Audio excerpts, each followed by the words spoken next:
Ayan, this is pineapple guava or yung tinatawag na feijoa. Ito hinog. Yellow ang hinog eh. Ito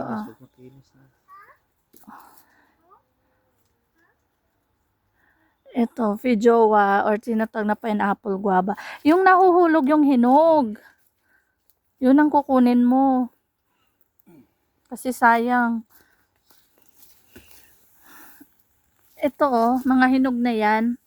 Nakakain naman yung laman, ang labas lang naman ng madumi yan. Yan.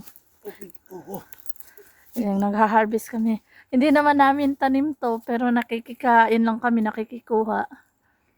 I got it!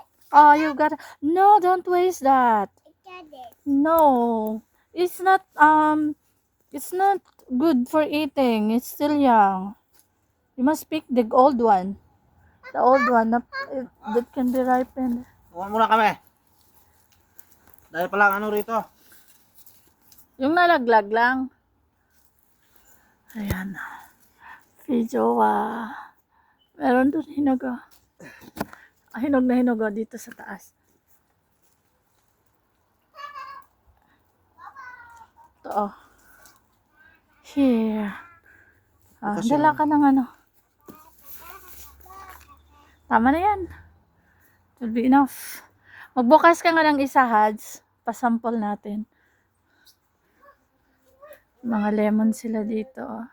Dito din kami kumuha ng plum noon.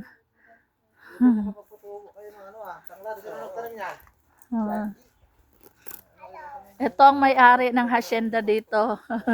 Si Marlon. Saksak mo lang dun sa saksak sa kuha ng pangalan sa kuha ng target. Ayan. Kaya nyo na. Tapos may sayote sila dito. Tingnan nyo. Meron kang ganito na. Dami din bunga sayote nila. Kaya garden. Maganda yung nakapagpatubo siya ng tanlad. Oo. Kamahal-mahal ng tanglad. May lagayan ka ng feijoa mo? Yung pala, may plastic ko dyan.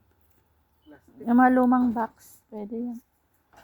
Ito yung plum na kinukuhanan namin nung nakaraan. Yan. May ano sila laing.